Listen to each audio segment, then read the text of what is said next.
The sterile hospital room had been James Wilson's world for the past 3 weeks.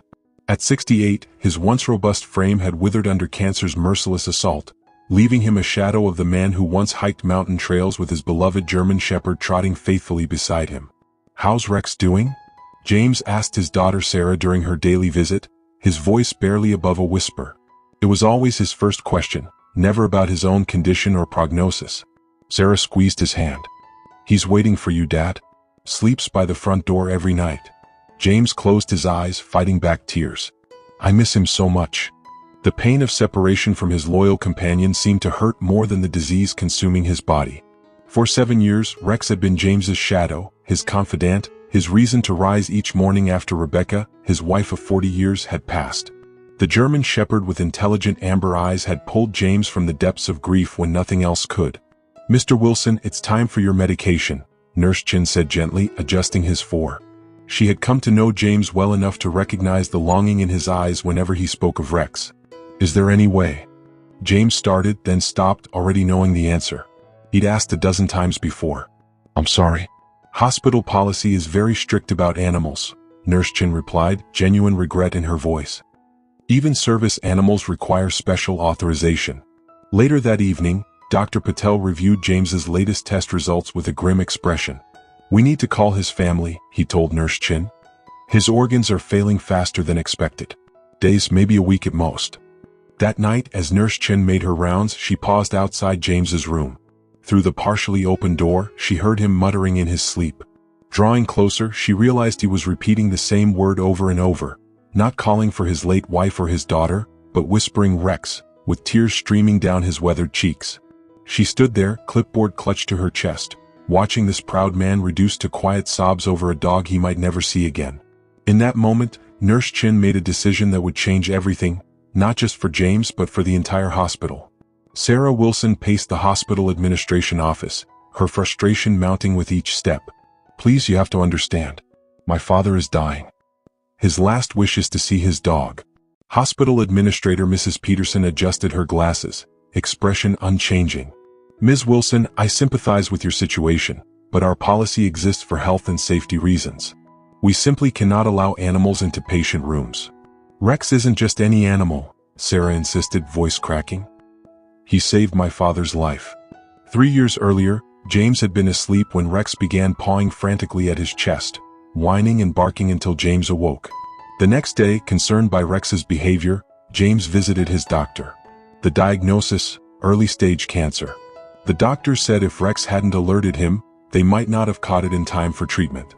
Sarah pulled out her phone, showing Mrs. Peterson a photo of her father, robust and smiling, with Rex beside him.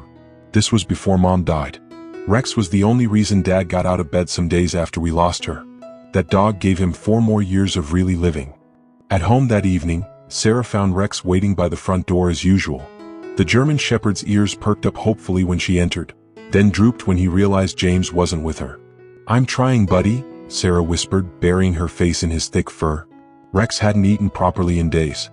He'd paced from James's empty bedroom to the front door, occasionally releasing a mournful howl that broke Sarah's heart. The next morning, Sarah received a call from Nurse Chin. "Your father's condition has deteriorated. He's mostly unresponsive now." Desperate, Sarah returned to the hospital, this time seeking out Dr. Patel directly. "Please," she begged. "I don't care about rules anymore. My father is dying without saying goodbye to his best friend." Dr. Patel glanced around before leaning closer. "Meet me at the service entrance. Midnight. Bring the dog." Under the cover of darkness, Sarah's car pulled up to the hospital's service entrance. The digital clock on her dashboard read 11:58 p.m. In the back seat, Rex sat alert, as if sensing the importance of this midnight mission. "He hasn't stopped pacing all day," Sarah whispered to Dr. Patel as she clipped Rex's leash. "It's like he knows." Dr. Patel nodded gravely. "Animals often sense these things. Let's hurry, shift changes in 20 minutes. Rex followed obediently, his nails clicking softly on the linoleum floors as they navigated through dimly lit corridors. When they reached the elevator, the German shepherd's behavior changed dramatically. He began to whine, pulling toward the stairwell instead. "That's strange," Sarah said, struggling to hold him back. "He never acts like this." Dr. Patel checked his watch nervously. The service elevator might be safer anyway. Less chance of being seen. In the ICU, Nurse Chen was waiting. Room's clear. Most staff are on break or doing rounds on the other wing. The moment they entered James's room, Rex froze. The steady beep of monitors and the sight of his master, thin, pale, and unmoving, made the dog hesitate. Then, with gentle encouragement from Sarah, he approached the bed. "Dad?" Sarah called softly. "Look who's here." "It's Rex." James's eyelids fluttered. For a brief, magical moment, his eyes opened, focusing on the dog beside him. His lips curved into a weak smile. "Rex," he whispered, lifting a trembling hand. But the effort proved too much. Before his fingers could touch Rex's fur, James slipped back into unconsciousness, his hand falling limply to the bed. Rex whimpered, nudging James's hand with his nose. When there was no response, he looked up at Sarah with such human-like confusion that Nurse Chen had to turn away to hide her tears. "I'm sorry," Dr. Patel said, checking James's vitals. "We should take the dog out now." But when they tried to lead Rex away, the German shepherd planted his feet firmly, refusing to budge from his master's side. A low, protective growl rumbled in his throat. "I've never seen him act like this," Sarah said, alarmed. "Not even when Dad was first hospitalized."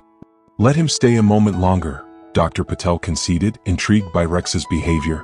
The German shepherd stood vigilant beside James's bed, his intelligent eyes never leaving his owner's face. What happened next stunned everyone in the room. Rex gently placed his front paws on the edge of the bed, carefully avoiding the four lines. With deliberate movements, he climbed up and positioned himself beside James, laying his head directly on his master's chest. "He shouldn't," Nurse Chen began, but Dr. Patel held up a hand, watching the monitors closely. The steady beeping of James's heart monitor began to change. His pulse, weak and erratic moments before, started to strengthen and stabilize. "This is unusual," Dr. Patel whispered, checking the equipment to ensure it wasn't malfunctioning. Rex remained perfectly still, his warm body pressed against James's side, his head rising and falling with each of his owner's labored breaths. The room fell silent except for the improved rhythm of the heart monitor. Then, so subtly they almost missed it, James's right hand twitched. His fingers slowly curled into Rex's fur. Sarah gasped, covering her mouth. "Dad? Can you hear me?" James's eyelids fluttered open. Recognition dawned in his tired eyes as they found first his dog, then his daughter. "Rex?" he murmured, voice stronger than it had been in days. "You came." The German shepherd responded with a soft whine, lifting his head to look at James. Then, in a gesture that brought tears to every eye in the room, Rex lifted his paw and placed it gently over James's hand as if holding it. James smiled weakly. "Good boy. My good boy." Dr. Patel checked James's vitals again, unable to hide his astonishment. "His blood pressure is stabilizing. Respiratory rate improving. I've never seen anything like this. It's like he's giving him strength," Nurse Chen whispered.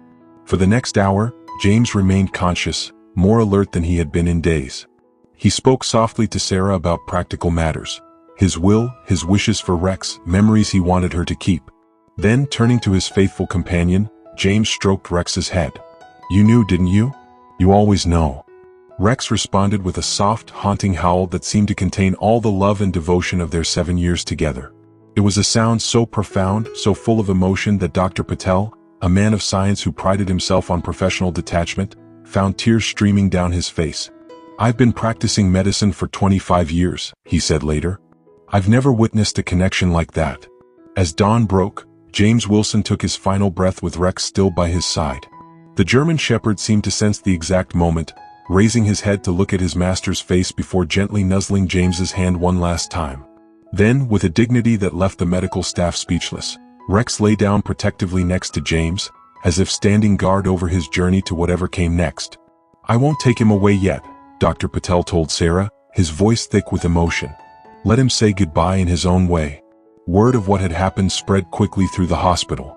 Staff members who had never met James or Rex found excuses to pass by the room, moved by the story of the dog who had given his owner one last moment of peace. 3 months later, a new sign appeared in the hospital lobby, the James Wilson Compassion Care Protocol.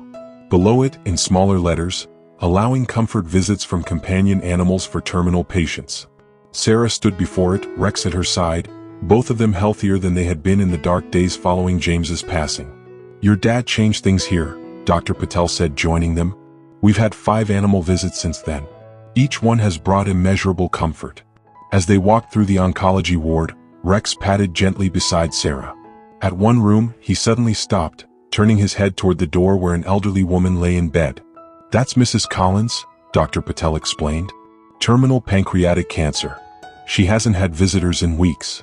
Rex looked up at Sarah, then back at the room, his intent clear. With Dr. Patel's nod of approval, Sarah led Rex into the room. The woman's face, lined with pain and loneliness, transformed at the sight of the German Shepherd approaching her bed. From the doorway, hospital administrator Mrs. Peterson watched, wiping away unexpected tears. The same administrator who had once steadfastly denied James Wilson's final wish now witnessed its powerful legacy. A legacy of compassion that would change countless lives in their final moments. Rex, meanwhile, simply did what he did best. He brought comfort to someone who needed it, carrying forward the love of the man who had saved him, and whom he had saved in return.